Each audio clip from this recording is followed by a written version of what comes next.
Do you live with chronic pain? And if the answer is no, do you know someone that lives with chronic pain? Now, by chronic, I mean every day. Not all day. It might be all day, but everyday pain is chronic pain. But if you've been living with it for years and years, unfortunately, I can relate, and it's emotionally draining. I know, I feel you, I see you, and you're not alone. If you're living in chronic pain, whether you've had it for a long time or it's been a year, I'm talking about pain that becomes your lifestyle, when you actually have to start changing your schedule, arranging things around your pain. That's the kind of chronic pain I'm talking about. This is the kind of chronic pain that kind of dictates your life. For example, chronic pain has a big trickle-down effect. For one, if you are treating chronic pain, like for me, my chronic pain right now it's from a few things. One being I had surgery in December, and they had to cut bone and muscle, and they had to put screws in bones and attach hinges. And they did this in most of my neck. It has created some pain, believe it or not. This pain comes and goes throughout the day. There's stretches that I have, and they help, but the pain does come back. I have pain medicine, and that helps for a few hours. But after a few hours, it's persistent and it comes back, especially if I'm doing this, which is what I do: make videos, talk to you, help you. How am I going to help you in my next video or in whatever resource I'm creating? Enter in chronic pain, well, that might affect your day. I definitely have had to change plans or even avoid making certain plans because of chronic pain. I had to stop driving, not just because of the pain, but also because when you take pain medicine, it can affect your reaction time. Therefore, there's no way you can safely drive.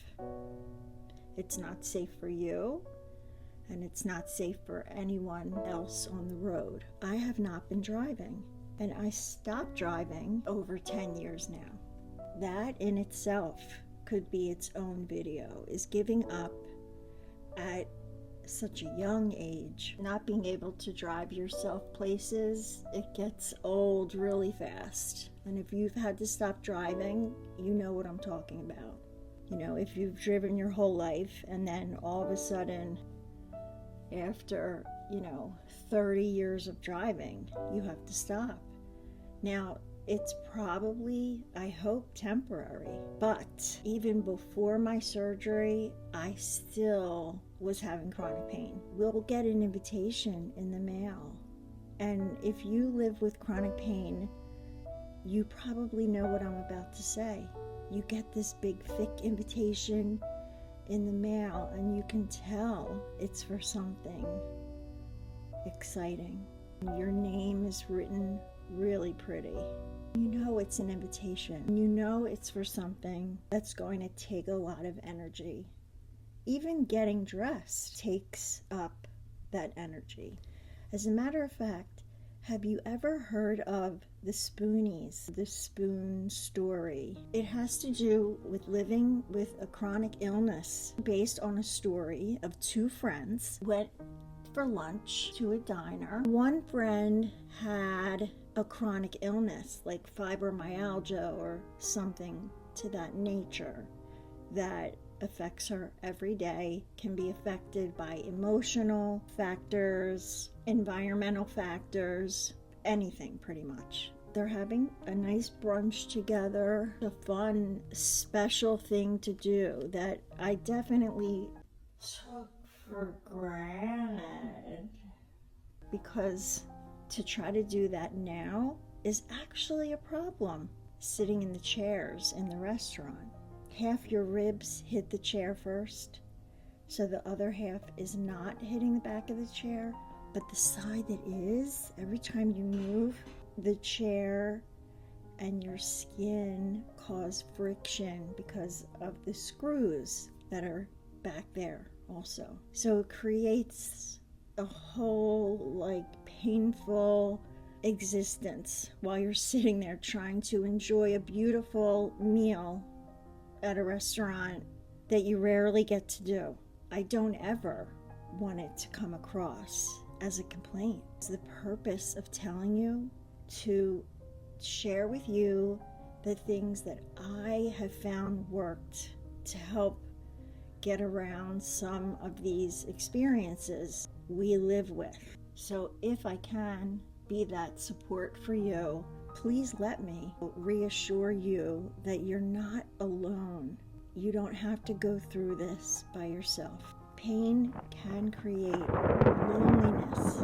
We have to make a conscious plan how we're going to live with in my case, is a deformity. Workarounds, let's call them. Some things done and feel productive, like I'm still able to help myself and others, like you. Also include the time my body needs to recover, to refuel.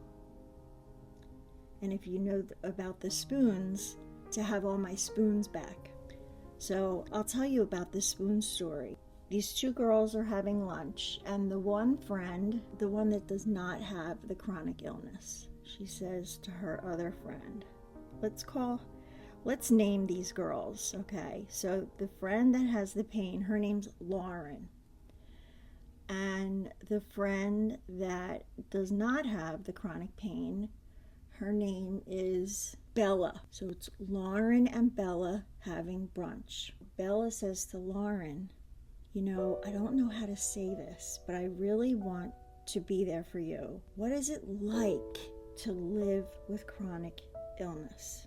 And Lauren says, well, first of all, I really appreciate you asking me that.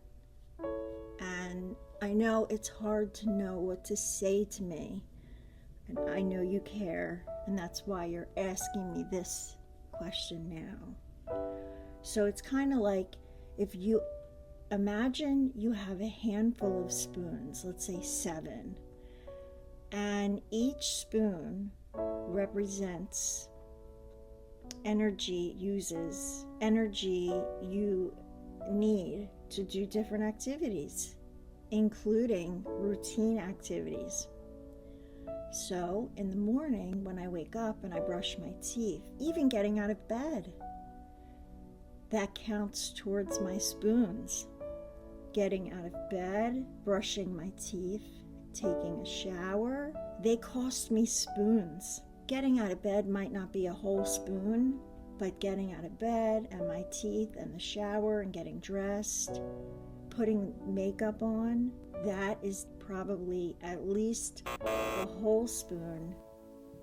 There's no way it would be 1. It would definitely be at least 1.5, possibly 2, depending on the day. So this is a system that was very useful. Now you know about the spoonies, kind of seeing each spoon as a representation of time, of effort, measurements, showing you, here you have 7 spoons for the day, or however many spoons you decide is the right amount for you. If you look at it that way, it really helps you pace yourself. I know personally, living with chronic pain, if you're someone that likes to do things and likes to feel productive, which I certainly am, and it's really to a fault, because then if I'm not productive, it's not necessarily a good feeling. So that is something that I'm working on, is to listen to my body And if I'm not up to doing something, it's not a time to be down on myself for that. We need to be supportive and show ourselves love by treating our feelings with respect. What if you had a child and it was your child telling you they don't feel up to doing something? And would you say back to your child, well, if you don't get that done, you are a loser? Or if you don't get that done, today is just a fail? No, you're not going to say that. And the thing is, so many people do talk to themselves just like that. I definitely am guilty of doing that. And it's gotten better. It's not worth the heartache it creates if you can prevent that treatment of yourself.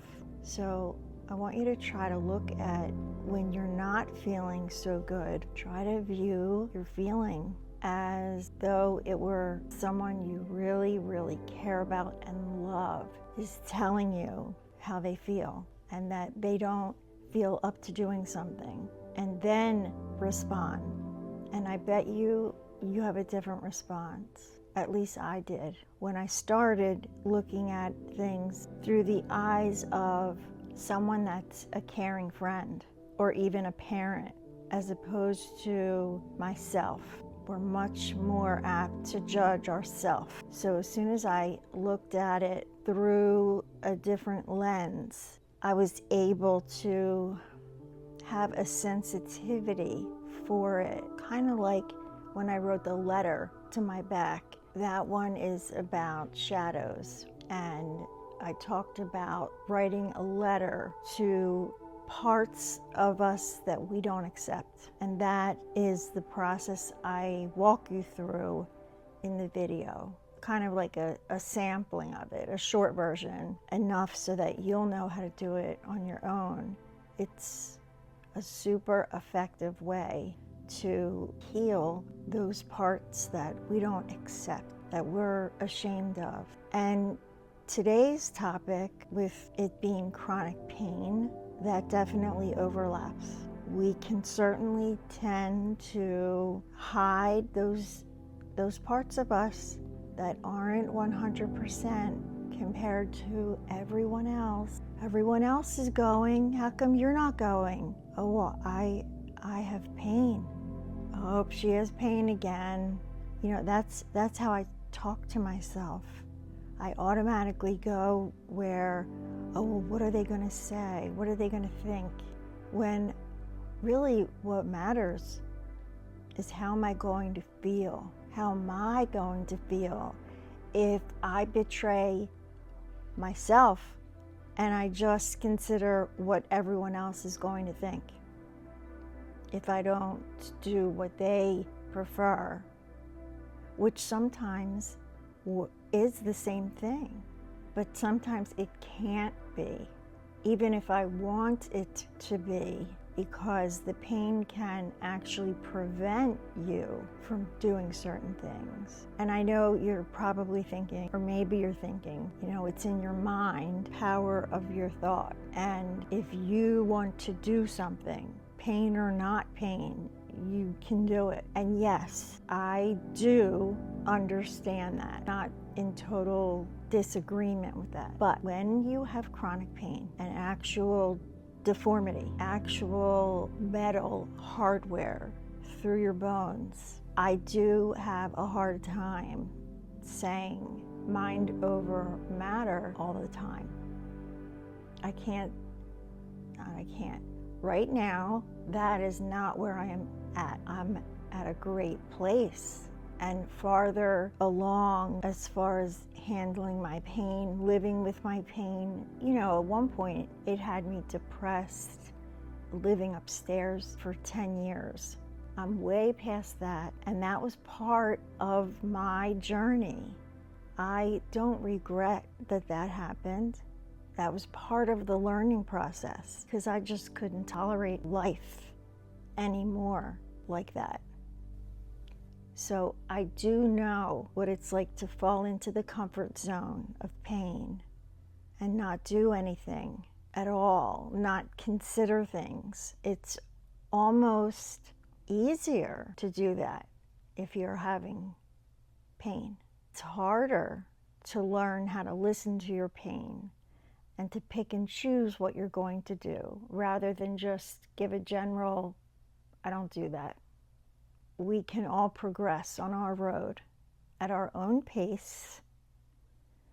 We can have our own detours and our own shortcuts, not many of those, but we have our own beautiful ways of getting where we need to go. Listening, learning how to listen to our body is how to make peace with that chronic pain. It's definitely not easy. It's a gradual process, but it's a process and it's possible.